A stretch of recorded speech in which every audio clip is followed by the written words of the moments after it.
nyo, nakapapel yan. Bakit naka-cellphone? Paano ma-authenticate? Kung Photoshop yon o screenshot lang ng kahit ano. Yung nagbibigay mismo ng warrant general, alam niya na dapat papel yun. So nirereklamo ng ating mga abogado, dinala sa Supreme Court. Binilisan naman ng Supreme Court, umakto naman sila. Nagbalita ngayong hapon na mag-i-issue ng TRO. Bakit pinrepair pa yung eroplanong yon para sa pilitang isa kayang Pangulong Rodrigo Duterte? Kahit dumating dito ngayon yung TRO, anong mangyayari na itakas ng Pangulong Rodrigo Duterte? Ano pong sunod na hakbang natin, sir?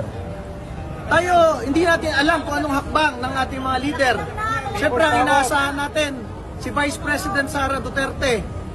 Pero masabi ko sa ating mga kababayang Pilipino, ang hina naman natin, na-experience na natin magkaroon ng isang presidente na talaga namang nilabanan lahat ng mga durugista at kriminal sa ating bansa.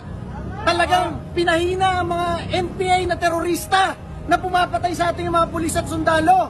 Sa panahon lang niya naubos yung mga batalyon at balangay ng NPA. Hinayaan pa nating maidala sa ibang bansa yung Pangulong yon. Wala man lang tayong pasasalamat. Wala man lang nagtulungan dito para sirain yung gate para mailigtas si Rodrigo Duterte. Hinayaan lang natin maisakay at hindi na natin makita muli yung presidente nating yon. So mananatili tayo dito, sir? Mananatili po ba tayo? Rally tayo para mapali si Marcos. Inaantay natin kung anong balita. Tulong tayo. Pero yun ang problema, nag-aantay lang tayo lagi ng balita. Nandiyan na mismo yung Pangulo ng Pilipinas, nasa labas lang. Nandito lang tayo maghapon. Nagbalita na yung Supreme Court na mag-i-issue ng TRO para hindi ilipat si Pangulong Duterte.